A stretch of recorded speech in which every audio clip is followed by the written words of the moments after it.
नमस्कार दोस्तों, मैं राहुल आप सभी का मंथन में स्वागत करता हूं। आज के इस सेशन में हम लोग अपने प्राचीन भारत के इतिहास के सेशन को आगे बढ़ाएंगे और उसके अंतर्गत हम लोग उत्तर गुप्त काल के इतिहास को जानने समझने का प्रयास करेंगे। सेशन मूलतः हम लोग अगर देखें तो अरिहंत प्रकाशन के एनसीईआरटी नोट्स के ऊपर आधारित है, ध्यान रखिएगा, और भारतीय इतिहास से संबंधित है जो कि 6 to 12 ओल्ड और न्यू एनसीईआरटी के ऊपर आधारित है। ये हमें ध्यान में रखना है।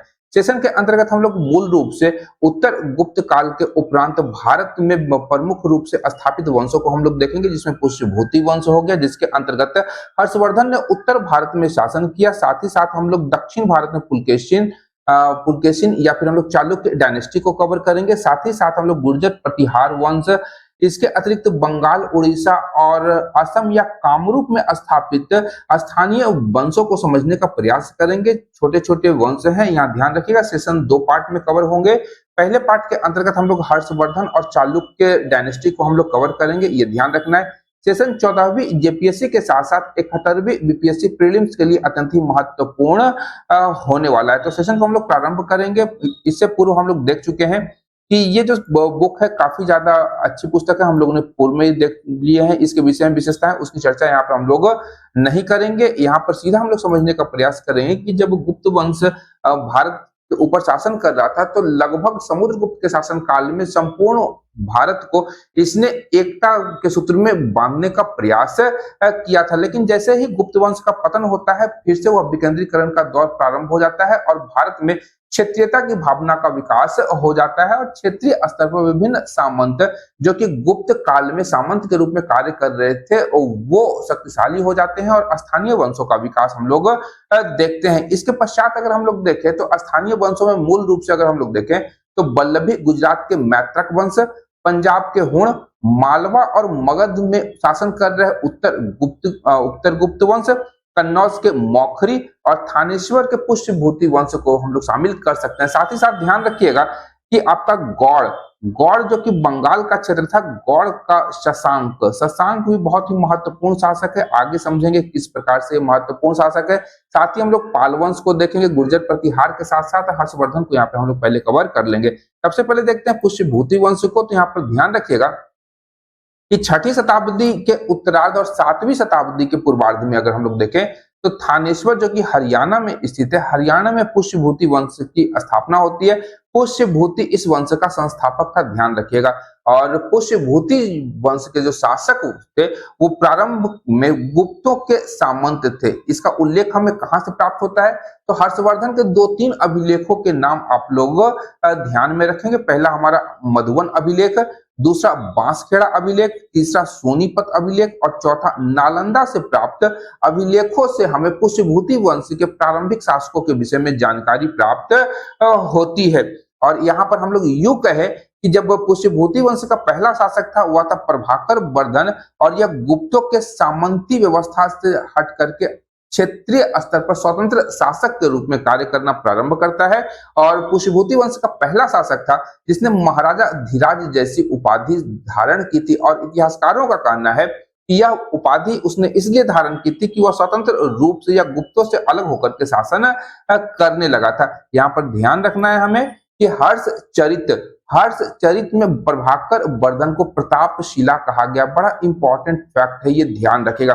प्रश्न पूछा जा सकता है कि प्रतापशिला किसे कहा गया है तो प्रभाकर वर्धन को कहा गया है, जो कि पुष्यभूति वंश का प्रथम स्वतंत्र शासक के रूप में जाना गया। इसके उपरांत हम लोग देखते हैं कि हर्षवर्धन के शासन काल में पुष्यभूति वंश और वर्धन वंश को विलय करके कन्नौज उत्तर प्रदेश में है, वहां अपनी राजधानी बनाता है और शासन करना प्रारंभ कर देता है। हर्षचरित ध्यान रखना है हमें, बाणभट्ट की रचना है। और हर्षचरित के अतिरिक्त हर्षवर्धन के विषय में हमें चीनी यात्री वेनसांग के विवरणों से जानकारी प्राप्त होती है। इन विवरणों में अगर हम लोग देखें तो हर्षवर्धन के काल की शासन व्यवस्था के साथ साथ तत्कालीन भारतीय समाज के सामाजिक, आर्थिक, धार्मिक स्थिति की जानकारी हमें हर्षचरित और वेनसांग के विवरण से प्राप्त होती है। यहाँ पर ध्यान रखिएगा, वेनसांग के विवरण को हम लोग सियूकी के नाम से जानते हैं, ये ध्यान रखिएगा। वेनसांग के विवरण को सियूकी के नाम से जानते हैं। और यह भारत शिक्षा ग्रहण करने के साथ साथ बौद्ध ग्रंथों का संकलन करने के लिए चीन से भारत आया था। हर्षवर्धन की बात करेंगे तो हर्षवर्धन का जन्म थानेश्वर में हुआ था और राज्यवर्धन की मृत्यु के उपरांत के शासक बना था। हर्षवर्धन का भाई था राज्यवर्धन और राज्यवर्धन की मृत्यु के उपरांत हर्षवर्धन शासक बनता है। यहाँ पर ध्यान रखिएगा। और हर्ष के टीले से इसके जो थानेश्वर में स्थित है हर्ष का टीला, वहां से हमें हर्षवर्धन के विषय में कुछ कुछ जानकारियां प्राप्त तो हो जाती हैं। इसके अतिरिक्त अगर हम लोग बात करेंगे हर्षवर्धन के ही विषय में तो ध्यान रखिएगा कि मौखरी वंश का शासक था गृह वर्मा। गृह वर्मा की हत्या शशांक के द्वारा कर दी गई थी जो कि गौड़ बंगाल का शासक था। और गृह वर्मा जो था वह राज्यवर्धन और हर्षवर्धन का बहनोई था, ये ध्यान में रखना है। तो शशांक की हत्या गृह वर्मा की हत्या कर दी जाती है और उसका बदला हर्षवर्धन के द्वारा लिया जाता है। कालांतर में हम लोग देखते हैं कि हर्षवर्धन ने कन्नौज को अपनी राजधानी बनाया था जो कि मौखरी वंश की राजधानी थी। इसके उपरांत अगर हम लोग देखें तो कन्नौज कहां पर है, तो कन्नौज उत्तर प्रदेश के फर्रुखाबाद जिले में स्थित है और यह अपने फौजी पड़ावों के लिए प्रसिद्ध था। गुप्त काल की बात करें तो फौजी पड़ावों को स्कंद बार कहा जाता था। इंपॉर्टेंट टर्म है, इसे ध्यान रखिएगा। फौजी पड़ावों को स्कंद बार कहा गया है। और पूर्व मध्यकाल में कन्नौज को महोदय श्री के नाम से भी जाना जाता था। यह भी ध्यान रखिएगा, बड़ा इंपॉर्टेंट प्रश्न है, बराबर पूछा जाता है। महोदय श्री के नाम से कन्नौज को जाना गया है। इसके अतिरिक्त अगर हम लोग बात करेंगे तो ध्यान रखिएगा कि हर्षवर्धन के शासन काल का जो इतिहास है उसकी जानकारी हमें हर्षचरित से प्राप्त होती है। यहाँ पर ध्यान रखिएगा कि जब चीनी यात्री वेनसांग भारत आता है तो वह लगभग 15 वर्ष तक भारत में रहा था और हर्षवर्धन के दरबार में ये लंबे समय तक रहा था। अगर हम लोग हर्षवर्धन की बात करेंगे तो उसे भारत का अंतिम हिंदू सम्राट भी कहा जाता है, लेकिन यह कहना ज्यादा उपयुक्त नहीं होगा क्योंकि वह न तो कट्टर हिंदू था, क्योंकि उसने बौद्ध धर्म को भी संरक्षण प्रदान किया था। विशेष रूप से अगर हम लोग देखें तो बौद्ध धर्म के महायान शाखा को इसने प्रश्रय प्रदान किया था। और इसके अतिरिक्त न ही वह संपूर्ण भारत का शासक था, क्योंकि अगर हम लोग दक्षिण भारत की बात करते हैं तो इसका समकालीन शासक था चालुक्य वंश का पुलकेशिन द्वितीय। पुलकेशिन द्वितीय ने हर्षवर्धन का जो अभियान था वह नर्मदा नदी के तट पर रोक दिया था। उसके बाद हम लोग देखते हैं कि वर्धन वंश और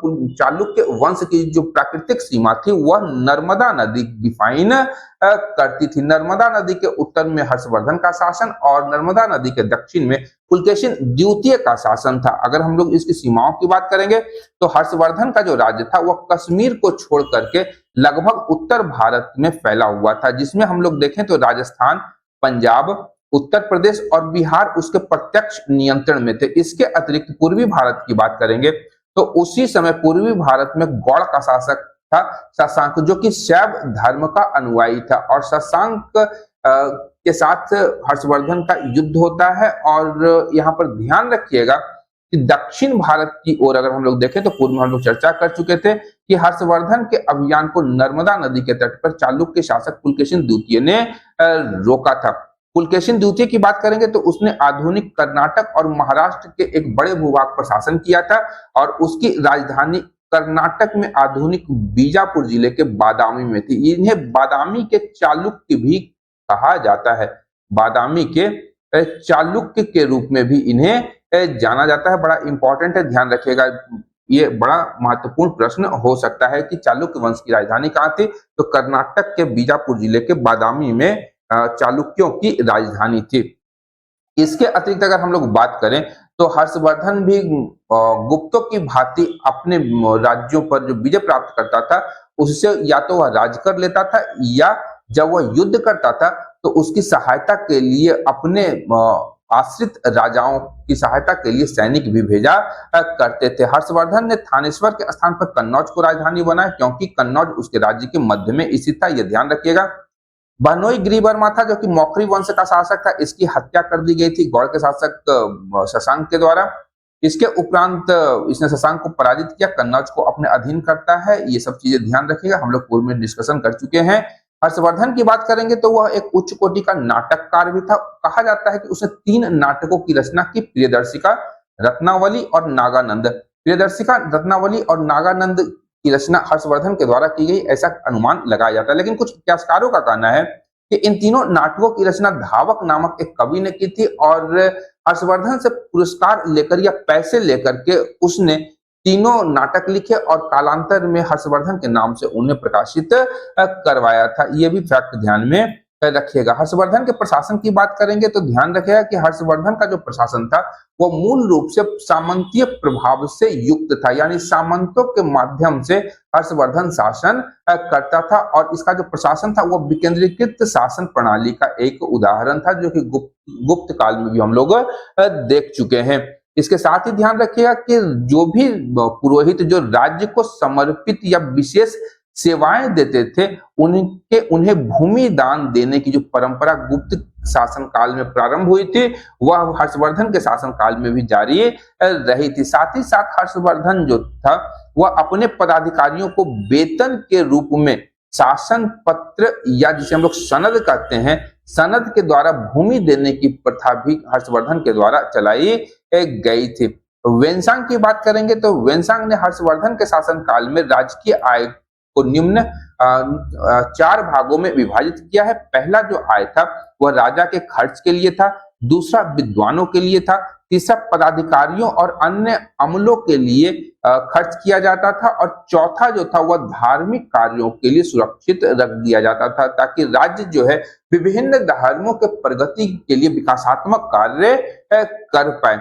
यहीं पर हम लोग देखते हैं कि जो भी राज्य के मंत्रियों के रूप में या ऊंचे अधिकारियों के रूप में नियुक्त होते थे, उन्हें वेतन के रूप में जागीर दी जाती थी, ये ध्यान रखिएगा। इसके अतिरिक्त सुरक्षा व्यवस्था की बात करेंगे तो हर्षवर्धन के साम्राज्य की सुरक्षा व्यवस्था अच्छी नहीं थी, क्योंकि वेनसांग ने लिखा है कि उसकी सुरक्षा का जो प्रबंध था वह हर्षवर्धन के द्वारा किया गया था, परंतु राज्य में भी उसे डकैतों का सामना करना पड़ा था और डाकुओं ने उसके पास जो भी था वह छीन लिया था। यहाँ ध्यान रखिएगा कि वेनसांग का ही विवरण है कि हर्षवर्धन के शासन काल में डकैती करने वाले को राजद्रोही माना जाता था। बड़ा इंपॉर्टेंट प्रश्न बन सकता है, ये प्रश्न पूछा जा सकता है कि भारत के किस वंश के शासन काल में डकैती करने वाले को राजद्रोही माना जाता था, तो वो हर्षवर्धन का शासन काल था। इसके लिए हम लोग देखते हैं कि सजा के तौर पर डाकुओं को उस समय उनका दायां हाथ काट दिया जाता था। अब बात करेंगे वेनसांग के विवरण की, जिसकी अधिकतर जानकारी हम लोग पूर्व में प्राप्त कर ही चुके थे। वेनसांग 629 ईस्वी में चीन से चला, ये ध्यान रखिएगा। चीन से वह चलता है 629 ईस्वी में और वह चलते हुए पैदल वो भारत पहुंचता है। भारत में भी सर्वप्रथम वह कपिशा पहुंचता है, याद रखिएगा। भारत में सर्वप्रथम कपिशा पहुंचता है और लगभग 15 वर्षों तक वो भारत में 15-16 वर्ष भारत में रहता है और 645 ईस्वी में चीन से वापस लौटता है। ध्यान रखिएगा, जो वेनसांग था वह स्थल मार्ग से भारत आया था, स्थल मार्ग से भारत आया था, लेकिन वह जल मार्ग से वो भारत से गया था। दक्षिण भारत में कांची तक की यात्रा वेनसांग के द्वारा की गई थी और तमिलनाडु से होते हुए वापस अपने देश चीन को लौट गया था। वेनसांग का मूल उद्देश्य था कि वह नालंदा महाविहार, जो कि उस समय का विख्यात बौद्ध विश्वविद्यालय था, वहां पर वह पढ़ाई करे। साथ ही साथ भारत में वो बौद्ध धर्म ग्रंथों को एकत्रित करने के लिए आया था। कालांतर में हम लोग देखते हैं कि जब हर्षवर्धन अपनी बहन की खोज में गौड़ की ओर गया था शशांक का पीछा करते हुए, तो उसी कालखंड में राजमहल, जो कि वर्तमान झारखंड में है, राजमहल में ही हम लोग देखते हैं कि वेनसांग की मुलाकात हर्षवर्धन से होती है, ये ध्यान रखिएगा। यहाँ ध्यान रखिएगा कि वेनसांग ने लिखा है कि हर्षवर्धन के राज्य में जो ब्राह्मण और क्षत्रिय लोग थे वो सादा जीवन व्यतीत करते थे, और यहाँ ध्यान रखिएगा कि जो सामंत वर्ग और पुरोहित थे उनका जीवन विलास में व्यतीत होता था। इसके अतिरिक्त वेनसांग ने कहा है कि जो ब्राह्मण और क्षत्रिय दोनों वर्ण, जो उच्च वर्ण के लोग थे, उनमें अधिकांश लोग जो थे वो कृषि कर्म करने लगे थे, और वेनसांग ने शूद्रों को कृषक कहा है। ये सारे टर्म आप लोग ध्यान में रखेंगे, ये ध्यान रखिएगा। हर्षवर्धन के काल में जाति व्यवस्था या वर्ण व्यवस्था की जब हम लोग बात करते हैं तो उसमें शिथिलता भी आने लगी थी। इस कालखंड की अगर हम लोग बात करें हर्षवर्धन के काल के अर्थव्यवस्था की, तो इस काल में कर प्रणाली अत्यधिक कठोर नहीं थी और राज्य की आय का मुख्य आधार कृषि था। और कृषि कर की बात करेंगे तो वह उपज का 1/6 भाग वसूल किया जाता था। हर्षवर्धन के शासनकाल में 3 प्रकार के करों की चर्चा हमें प्राप्त होती है, जिसमें पहला हिरण्य, दूसरा भाग, तीसरा बलि था। हिरण्य का भुगतान नगद के रूप में करना होता था। भाग जो था वह फसल उत्पादन में राज्य का हिस्सा था और बलि जो था वह राजा को विशेष अवसरों या समय समय पर मिलने वाला उपहार को बलि एक कहा जाता था। अब यहाँ धार्मिक स्थिति की जब हम लोग चर्चा करते हैं तो यहाँ ध्यान रखिएगा, प्रयाग की सभा अत्यंत ही महत्वपूर्ण है, जिसे महामोक्ष परिषद के नाम से भी जाना जाता है। और हर्षवर्धन ने प्रत्येक 5 वर्षों की अवधि में प्रयागराज में एक राजकीय सभा का आयोजन की प्रक्रिया प्रारंभ की थी और यहाँ पर वह लोगों के कल्याण के लिए अपने शाही खजाने से दान किया करता था। इस सम्मेलन में बुद्ध, सूर्य और शिव की प्रतिमाओं की पूजा की जाती थी, उन्हें रखा जाता था। वेनसांग स्वयं इस प्रकार के प्रयागराज की 6ठी सभा में वह उपस्थित हुआ था। वेनसांग की बात करेंगे तो इसके साथ जब वेनसांग भारत आया था तो इस समय बौद्ध धर्म 18 संप्रदायों में बटा हुआ था। हम लोग देख चुके हैं पूर्व में ही कि जब चौथी बौद्ध संगति हुई थी तो उस समय हम लोग देखते हैं कि केवल 2 संप्रदाय का विकास हुआ था। एक था हमारा हीनयान और दूसरा था हमारा महायान। कालांतर में गुप्त काल और गुप्त काल के उपरांत हर्षवर्धन के शासनकाल तक आते आते बौद्ध धर्म जो था 18 विभिन्न संप्रदायों में खंडित हो चुका था और इस कालखंड में नालंदा बौद्ध धर्म का सबसे विख्यात केंद्र था। यहाँ अगर हम लोग बात करेंगे तो यहाँ जनरली महायान संप्रदाय के बौद्ध दर्शन को पढ़ाया जाता था और हमें पता चलता है वेनसांग के विवरण से कि इस विश्वविद्यालय के भरण पोषण के लिए 100 गांवों के राजस्व की जो आय थी वह सुनिश्चित कर दी गई थी ताकि इस विश्वविद्यालय का काम चलाया जा सके। एक अन्य चीनी यात्री इत्सिंग जो था वह 670 ईस्वी में आया था। उसने लिखा है कि नालंदा विश्वविद्यालय के लिए 200 गांवों से राजस्व की प्राप्ति होती थी और इसी राजस्व से इस विश्वविद्यालय का खर्च चलता था। यहाँ पर ध्यान रखना है कि हर्षवर्धन ने कन्नौज में महायान के सिद्धांतों के प्रचार प्रसार के लिए भी एक विशाल सम्मेलन का आयोजन किया था। इसके अतिरिक्त ध्यान रखिएगा कि हर्षवर्धन द्वारा आयोजित सम्मेलन में न केवल वेनसांग अपितु कामरूप का राजा भास्कर बर्मन ने भी पार्टिसिपेट किया था। इसके अतिरिक्त इन दोनों के अतिरिक्त 20 अन्य देशों के राजा और विभिन्न संप्रदायों के हजारों पुरोहित, तीर्थ पुरोहित और बौद्ध भिक्षु आदि शामिल हुए थे। इसके अतिरिक्त ध्यान रखिएगा कि हर्षवर्धन ने कन्नौज के पश्चात प्रयाग में महासम्मेलन आयोजित किया जो कि बौद्ध धर्म से आपका संबंधित था। अब बात करेंगे कि पूर्वी भारत में सभ्यता का जो प्रचार प्रसार हुआ है वह कहां कहां हुआ है, ये ध्यान रखिएगा। तो ईसा की 4वीं सदी के मध्य तक पूर्वी मध्य प्रदेश के अधिकतर भागों में, उड़ीसा, पश्चिम बंगाल, बांग्लादेश और असम के संलग्न क्षेत्रों में यहाँ पर सभ्यता का प्रचार प्रसार होता है, ये ध्यान रखिएगा।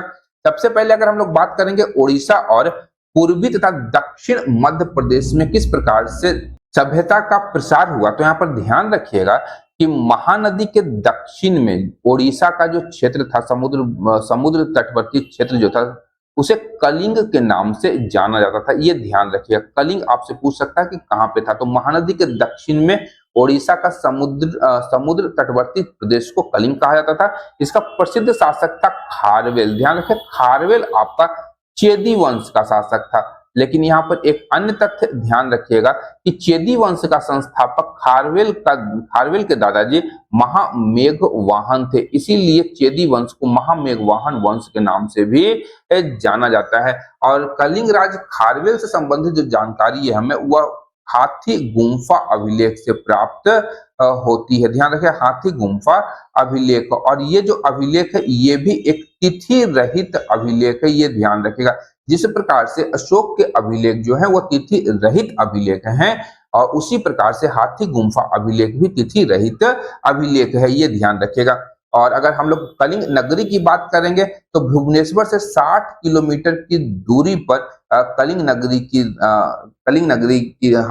जो अवशेष है वो हमें प्राप्त होते हैं और वो जो स्थान है वो आपका शिशुपाल गढ़ के नाम से जाना जाता है। और शिशुपाल गढ़ से हम लोग खुदाई के दौरान रोम में बनी हुई अनेक वस्तुएं वहां से प्राप्त करते हैं। इससे हमें पता चलता है कि उस कालखंड में रोमन साम्राज्य के साथ में उड़ीसा का या कलिंग का व्यापार होता था। अब एक नया वंश है, ध्यान रख लीजिएगा कि चौथी शताब्दी के मध्य से छठी शताब्दी तक ईसा में एक स्थानीय वंश माठर वंश की स्थापना होती है। ये ध्यान रखिएगा, केवल यही ध्यान में रखना है हमें कि माठर वंश की स्थापना कहाँ हुई थी, तो उड़ीसा में। इस वंश को पितृभक्त वंश भी कहा जाता है, ये ध्यान रखिएगा, बड़ा इंपॉर्टेंट टर्म ये आप लोग के लिए होगा।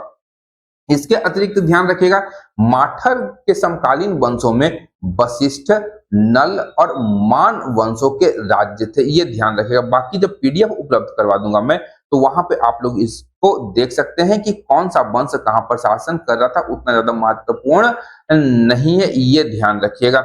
इसके अतिरिक्त मध्य प्रदेश की जब हम लोग बात करेंगे, तो मध्य प्रदेश में बस्तर के जनजातीय क्षेत्रों में नल वंश की स्वर्ण मुद्राएं मिली हैं, ये ध्यान रखिएगा।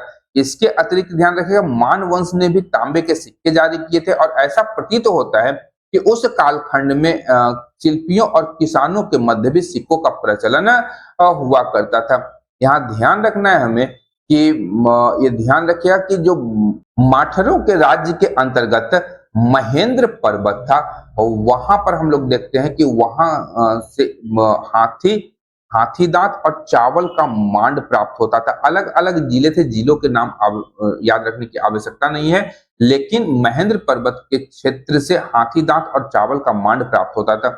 माठरों ने एक प्रकार के न्यास या ट्रस्टों की स्थापना की थी, और ये ट्रस्टों को अग्रहार कहा गया। ध्यान रखिएगा, अग्रहारों का मूल उद्देश्य क्या था, तो पठन पाठन कार्य करना और धार्मिक अनुष्ठानों में लगे हुए ब्राह्मणों का भरण पोषण करना इनका मूल उद्देश्य था। यहाँ ध्यान रखना है कि ओडिशा के समुद्र तटवर्ती भाग में लगभग 350 ईस्वी के आसपास संस्कृत का प्रयोग प्रारंभ हुआ था, ये ध्यान रखिएगा। 350 ईस्वी के आसपास उड़ीसा के समुद्र तटवर्ती क्षेत्रों में संस्कृत का प्रयोग प्रारंभ हो गया। इसके अतिरिक्त ध्यान रखिएगा कि यहाँ के जो संस्कृत के शासन पत्रों की जब हम लोग बात करते हैं, या पुराणों और धर्मशास्त्रों के वचन को उद्धृत किया गया था, और यहाँ राजा स्वयं को अर्थव्यवस्था का रक्षक कहता है। ओडिशा से प्राप्त हुए विभिन्न प्रकार के जो शासन पत्र थे, उनमें राजा स्वयं को अर्थव्यवस्था का रक्षक कहा गया है, ये ध्यान रखिएगा। अब आते हैं बंगाल की ओर, तो यहाँ पर ध्यान रखिएगा, बंगाल की जब हम लोग बात करते हैं, तो यहाँ पर आपका वर्तमान बांग्लादेश, कामरूप जो कि असम में है, और हमारा बिहार, झारखंड आदि का क्षेत्र भी शामिल हो जाता है। और गुप्तोत्तर काल की बात करेंगे, तो यहाँ पर स्थानीय अधीनस्थ राजाओं को सामंत महाराज उनको कहा जाता था, ये ध्यान रखिएगा। और यहीं पर 600 ईस्वी 600 ईस्वी में आकर कामरूप का जो क्षेत्र था वह गौड़ कहलाने लगा। बड़ा इंपॉर्टेंट है, आपसे पूछ सकता है, हम लोग बराबर पढ़ते हैं गौड़ का शासक शशांक, लेकिन गौड़ का क्षेत्र कहाँ था, तो कामरूप का क्षेत्र था, जो कि वर्तमान असम में स्थित है। और हर्षवर्धन के शासन काल में स्वयं शशांक ने गौड़ को स्वतंत्र राज्य के रूप में घोषित कर दिया था। इसके अतिरिक्त बंगाल का ब्रह्मपुत्र द्वारा गठित, ब्रह्मपुत्र नदी के द्वारा जो बंगाल का क्षेत्र बनता है वर्तमान बांग्लादेश का, उसका त्रिभुजाकार भाग को समतट कहा जाता था। और समतट का जो क्षेत्र है, इसे 4वीं सदी में समुद्रगुप्त के द्वारा जीता गया था। यह भी प्रश्न पूछ सकता है कि समतट का क्षेत्र कहां पर है, तो बंगाल का ब्रह्मपुत्र के द्वारा निर्मित त्रिभुजाकार भाग समतट कहलाता था, ये ध्यान रखिएगा। इसके अतिरिक्त 7वीं शताब्दी में ढाका के क्षेत्र में, जो कि वर्तमान बांग्लादेश में है, वहां पर खड़ग वंश का विकास होता है। और यहाँ पर हमें आगे ध्यान में रखना होगा कि बंगाल और ओडिशा के मध्य वाले सीमांत क्षेत्रों में दंड भुक्ति नाम की राजस्व और प्रशासन संबंधी इकाई बनाई गई थी, बड़ा इंपॉर्टेंट है। और दंड भुक्ति की स्थापना जो है उस क्षेत्र में जनजातीय आबादी को सुधारने और उनको सजा देने के उद्देश्य से बनाई गई थी। ध्यान रखिए, दंड भुक्ति नाम से, भुक्ति मतलब जिला होता है, उस समय की संज्ञा है भुक्ति जिला की, तो दंड भुक्ति वैसे क्षेत्र के लिए बनाया गया था जहां पर निवास करने वाले जनजातीय आबादी को या तो उन्हें सुधारना है या उन्हें दंड देने का उद्देश्य रखा गया था। यहीं पर धार्मिक न्यासों की देखभाल के लिए अग्रहारिक नामक अधिकारियों की नियुक्ति की गई थी, ये ध्यान रखिएगा। अब आप बात करते हैं असम की, तो ब्रह्मपुत्र मैदान में पूरब से पश्चिम तक विस्तृत कामरूप 7वीं सदी में विकसित हुआ है, ये ध्यान रखिएगा। और यहाँ पर अगर हम लोग देखें तो गुप्त शासक समुद्रगुप्त के द्वारा डवाक वंश और कामरूप से कर वसूला गया था। डवाक और कामरूप से समुद्रगुप्त ने कर वसूला था। और डवाक की बात करेंगे तो नौगांव जिले का ये भाग है, और कामरूप जो है वह ब्रह्मपुत्र के मैदान में स्थित है। ये दोनों क्षेत्र आप लोग ध्यान में रखेंगे। कामरूप के शासकों की बात करेंगे तो उन्होंने बर्मन की उपाधि धारण की थी।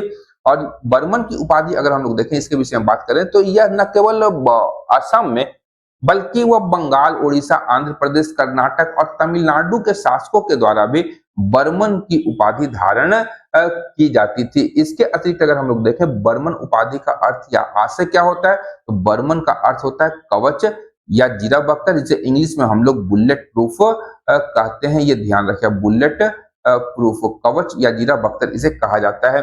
यहाँ ध्यान रखिएगा कि जो और कवच या जीरा बख्तर उस कालखंड में पहनता कौन था, तो जो व्यक्ति योद्धा होता था, जो युद्ध में पार्टिसिपेट करता था, जिसे युद्ध के विभिन्न नियमों और विभिन्न कलाओं से पूरी तरह से ज्ञाता हो युद्ध के नियमों का, तो उसे हम लोग योद्धा कहते थे। योद्धा का प्रतीक था बर्मन, और मनु ने क्षत्रियों के लिए यह उपाधि निर्धारित की थी, ये ध्यान रखिएगा। अब हम लोग बात करेंगे गुप्तोत्तर काल के अन्य वंशों की, जिसमें पहला वंश है हमारा पाल वंश।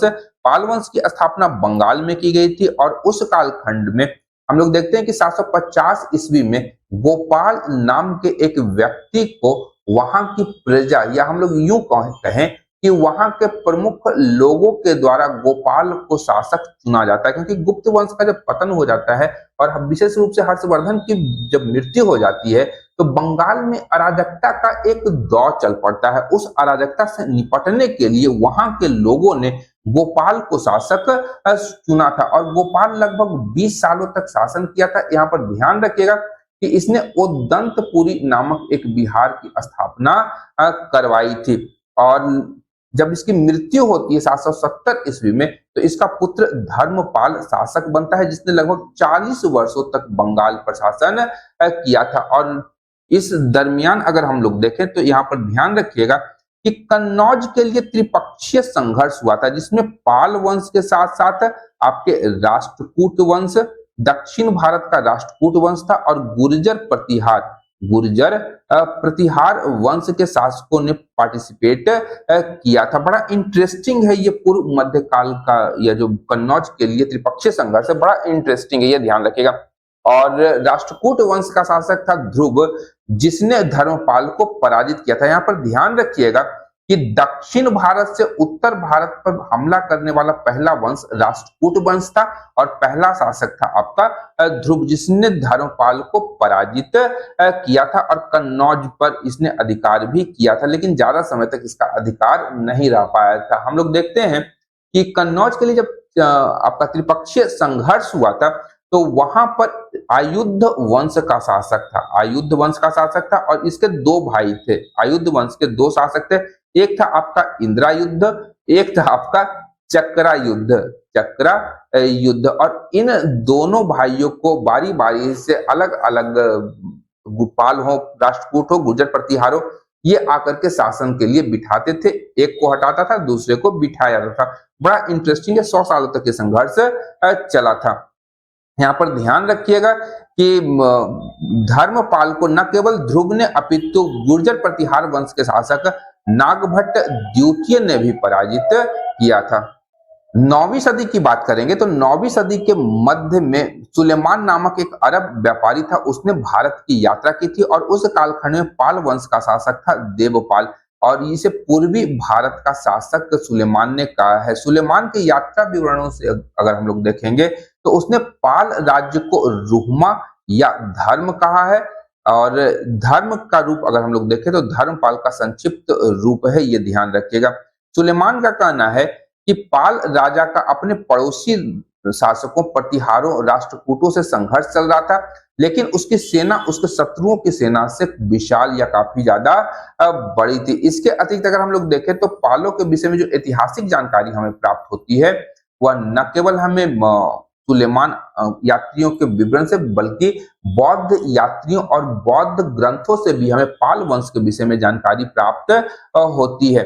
और यहाँ ध्यान रखिएगा कि धर्मपाल ने ही नालंदा विश्वविद्यालय के भरण पोषण के लिए, गुजर बसर के लिए लगभग 200 गांवों की आय उसे दान में दे दी थी। इसके अतिरिक्त अगर देखें, धर्मपाल ने एक दूसरे प्रमुख विश्वविद्यालय विक्रमशिला विश्वविद्यालय की स्थापना की थी, जो नालंदा के बाद सबसे विख्यात विश्वविद्यालय के रूप में उभर करके सामने आता है। और यह विश्वविद्यालय की स्थापना बिहार के भागलपुर के अंती चक में की गई थी। यदि आप लोग ट्रेन से साहेबगंज की ओर जाते हैं, भागलपुर टू साहेबगंज, तो ध्यान रखिए एक गांव आता है आपका अंतीचक, वहीं पर विक्रमशिला विश्वविद्यालय की स्थापना की गई है। तो आज के इस सेशन के लिए इतना ही था। नेक्स्ट सेशन में हम लोग गुर्जर प्रतिहार के साथ साथ अन्य स्थानीय वंशों, चालुक्य वंश और अन्य वंशों को कवर करेंगे, और यह सेकंड लास्ट सेशन होगा। इसके पश्चात हम लोग प्राचीन भारत के अंतर्गत संगम काल के इतिहास को देखेंगे, जिसमें चोल, चेर, पांड्य वंशों को देख करके हमारा एंशिएंट हिस्ट्री समाप्त